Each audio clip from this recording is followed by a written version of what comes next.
Assalamualaikum warahmatullahi wabarakatuh. Alhamdulillahi wahdah, wassalatu wassalamu ala man la nabiyya ba'dah. Ashhadu an la ilaha illallah wahdahu la sharika lah, wa ashhadu anna Muhammadan abduhu wa rasuluh, sallallahu alaihi wa ala alihi wa man tabi'ahum bi ihsanin ila yaumi liqa'ih. Amma ba'd, fattaqullah ayyuhal muslimun, fa innahu qad fazal muttaqun. Ya ayyuhalladzina amanu taqullaha haqqa tuqatih wa la tamutunna illa wa antum muslimun. Kaum muslimin dan muslimat, ma'asyiral hadirin wal hadirat, keluarga besar Universitas Islam Negeri Sultan Syarif Kasim yang hadir pada kesempatan yang berbahagia ini, yang saya hormati, yang saya muliakan dan yang saya cintai. Bersyukur kita kepada Allah yang masih memberikan kita nikmat untuk merasakan indahnya rukuk dan sujud di hadapan Allah Subhanahu wa taala di rumahnya ini.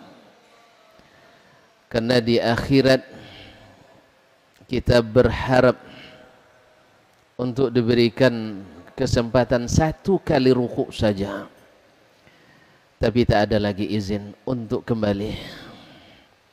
Nah, sekarang kita alhamdulillah diberikan Allah nikmat rukuk dan sujud dalam keadaan aman, nyaman, di masjid yang megah pula. Alhamdulillah. Mudah-mudahan Allah menerima setiap gerak kita, desah doa kita, melapangkan hati yang resah di antara kita. Amin.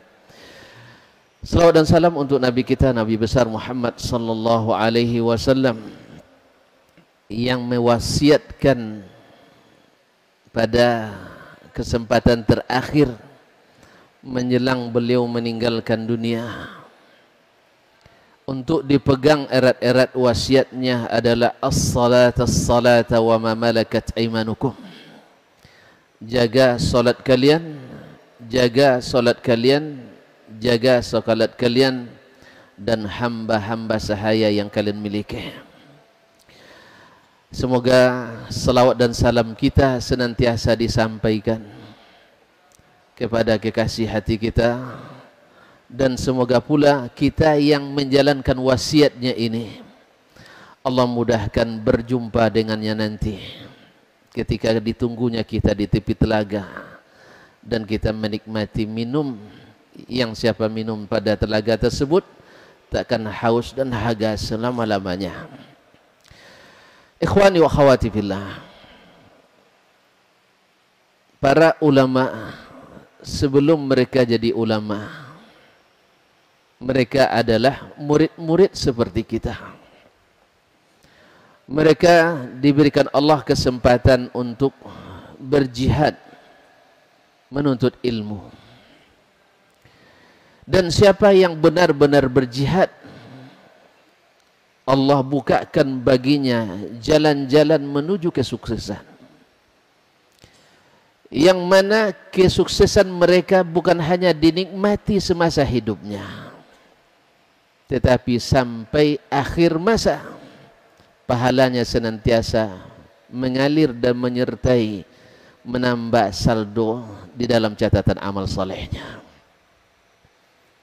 Oleh itu kita perlu untuk banyak mengaca dan mengacu kepada jalan hidup para ulama tersebut, sehingga mudah-mudahan kita, ibarat kata pepatah, harimau mati meninggalkan belang, manusia mati meninggalkan budi.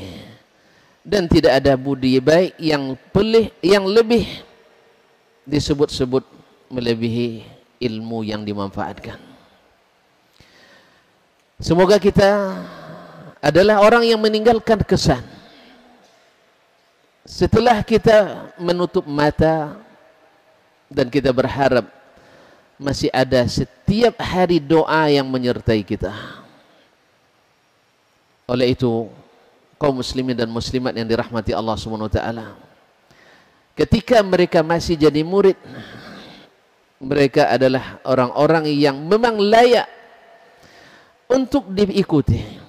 Mereka memang layak untuk diteladani. Mereka adalah orang-orang yang mengharap dan menghadap kepada Allah sepenuh hati, sampai-sampai mereka tidak peduli apapun yang terjadi di dunia ini. Bahkan di antara mereka untuk makan saja tidak sempat. Banyak di antara mereka tak sempat makan gara-gara belajar. Kalau kita, alhamdulillah, banyak yang tak sempat belajar dengan alasan makan. Seperti kisahnya Ubaid ibn Ya'ish al-Kufi, syekhnya Imamul A'immah Muhammad bin Ismail al-Bukhari. Hadisnya diriwayatkan oleh Imam al-Bukhari dalam kitab Juz'ul Qira'ah, dan Imam Muslim dalam As-Sahih, Imam An-Nasa'i biwasitah dengan perantara. Beliau diterjemahkan biografinya oleh Imam Az-Zahabi dalam Siyar A'lamin Nubala, sejarah para ulama yang mulia-mulia, dengan menyebutkan Al-Hafizul Hujjatul Awhad, Hafiz, hujjah, dan yang menonjol pada masanya. Beliau pernah meriwayatkan, aqamtu 30 sana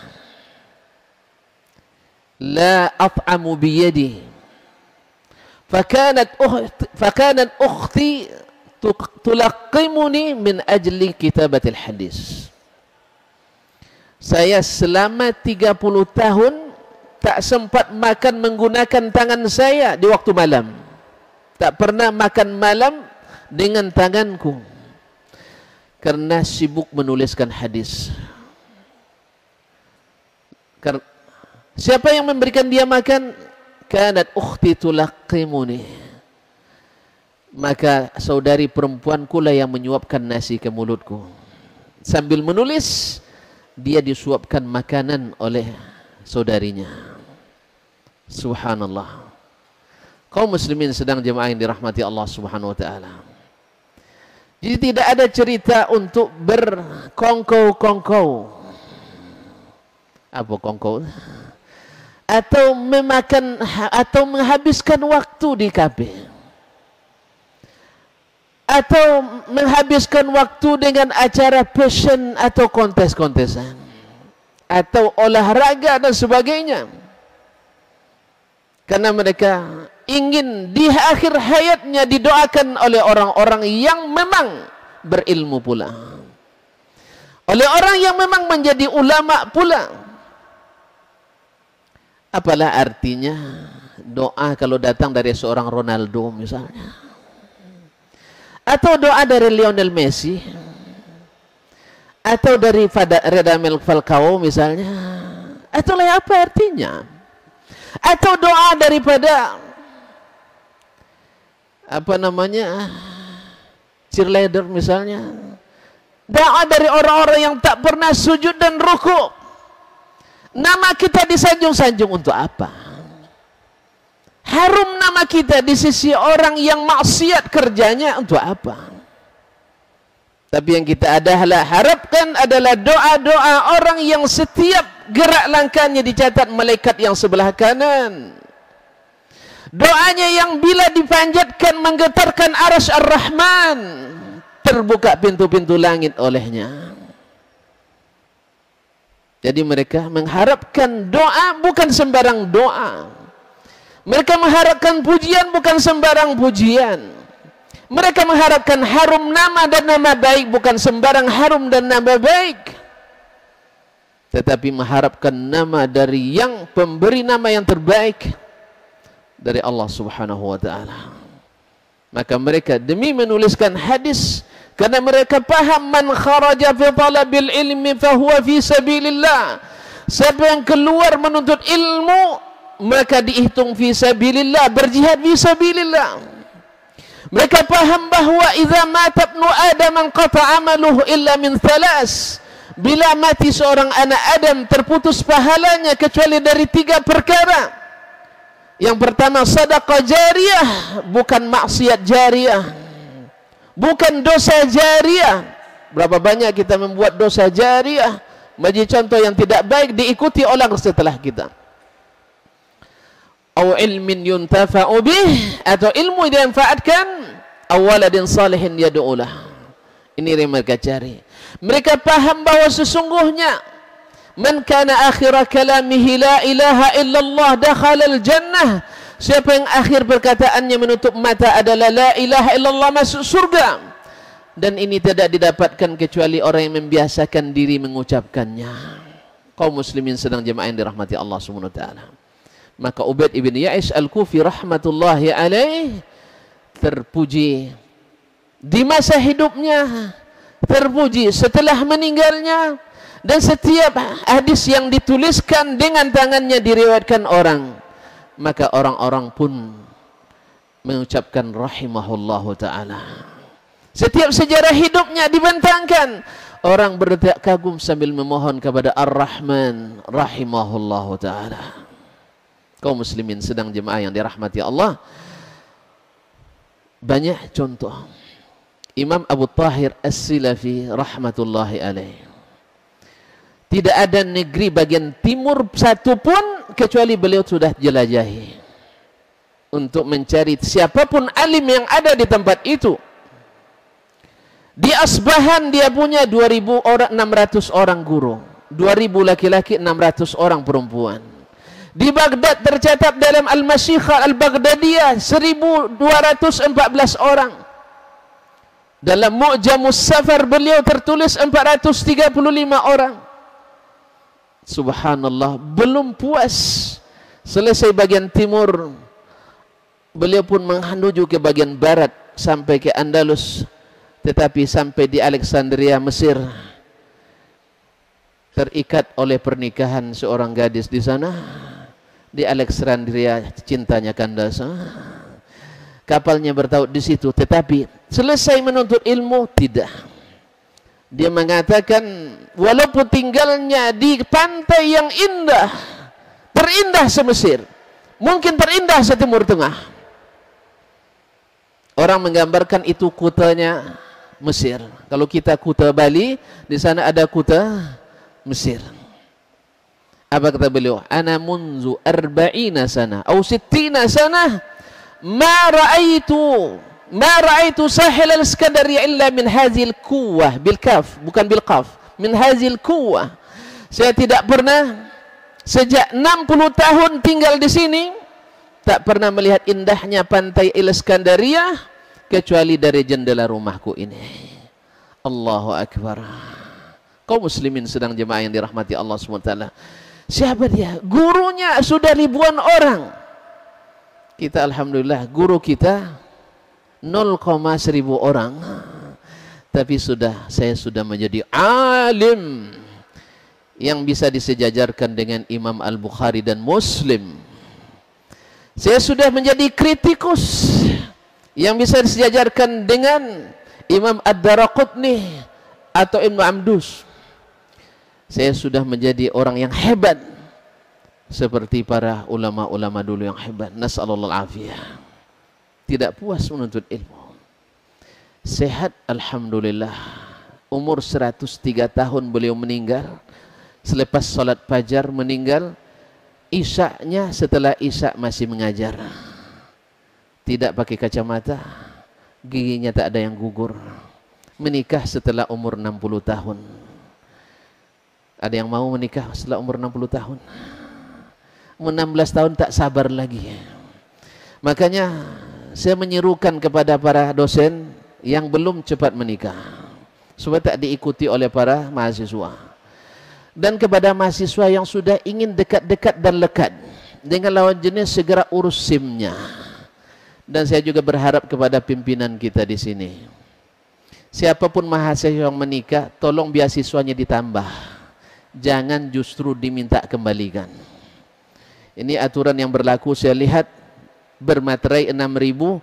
Siapa yang menikah sebelum selesai kuliah wajib mengembalikan beasiswa. Ini wallahu alam, kita bilang zalim, marah pula pimpinannya. Tapi tidak ada kasihannya ini. Justru saya mengharapkan dengan menikah tambah beasiswanya. Ini harapan. Kalau perlu kita bikin proposal nanti. Yang namanya proposal boleh diterima, boleh ditolak. Kalau terima alhamdulillah, terpuji di sisi manusia, terpuji di sisi Allah. Kalau tidak, kita ucapkan inna lillahi wa inna ilaihi raji'un. Sebab saya sedih saya melihat pergaulan mahasiswa dan mahasiswi kita. Pagi tadi ketika mau kuliah, saya temukan duduk berdiri, satu di atas motor, satu bukan di bawah motor, tapi badannya menempel kepada yang laki-laki ini. Pakai jilbab, cukup dalam jilbabnya. Dari sisi pakaian rapi lah menurut saya, tapi badannya menempel. Saya berbaik sangka, assalamualaikum. Waalaikumsalam. Saudara berdua ini suami istri? Tidak. Adik beradik? Tidak. Calon suami istri? Tidak. Ngapain diskusi? Innalillahi. Maka saya bilang sama yang ini, tolong urus SIM segera, urus surat izin melekat, surat izin mendekat, surat izin membonceng. Karena itu saya sangat mengingatkan juga diri saya sendiri dan kepada dosen. Mohon maaf, ini tidak mendikte, tapi tolong diperhatikan. Memberi tugas kepada mahasiswa, tolong jangan berpasang-pasangan. Sering saya temukan pula di lapangan, baik di internet, warnet, ataupun di tempat-tempat dalam kampus sendiri. Ini di bawah puskon kita. Sering saya pulang malam, saya perhatikan berduaan. Nak ditegah, bikin tugas. Tak ditegah, ini bahaya ketika datang satgas. Na'udzubillah. Oleh itu kaum muslimin dan muslimat dirahmati Allah, saya juga memohon kepada pimpinan supaya meja-meja warnet itu dipisah. Ini only woman only atau ladies only. Ini adalah gentleman only. Sebab kita adalah kampus Islami Madani. Nanti ditiru oleh saudara-saudara kita yang dari luar. Oh ternyata berdekatan dua-dua laki perempuan, halalun tayyib. Halalun tayyib. Nanti kita berdosa pula. Demikian juga dengan olahraga yang campur laki dan perempuan. Ada yang saya tegur waktu itu, kan tak sengaja pak, tak sengaja tak berdosa. Baca Rabbana la tu'akhidna in nasina aw akhtana. Ya Allah, jangan beri kami berdosa kalau lupa atau tersalah. Jadi bertabrakan waktu main tidak sengaja, jadi tidak berdosa. Inilah cara berpikir yang kurang, yang tidak dengan ilmu. Oleh sebab itu saya menyerukan kepada kita semua, dari pimpinan sampai kepada bawahan, untuk menjaga adab-adab ilmu ini, supaya ilmu kita tidak masuk di kanan keluar di kiri, supaya ibadah kita kumpul pahala, sorenya sudah sirna dengan dosa-dosa.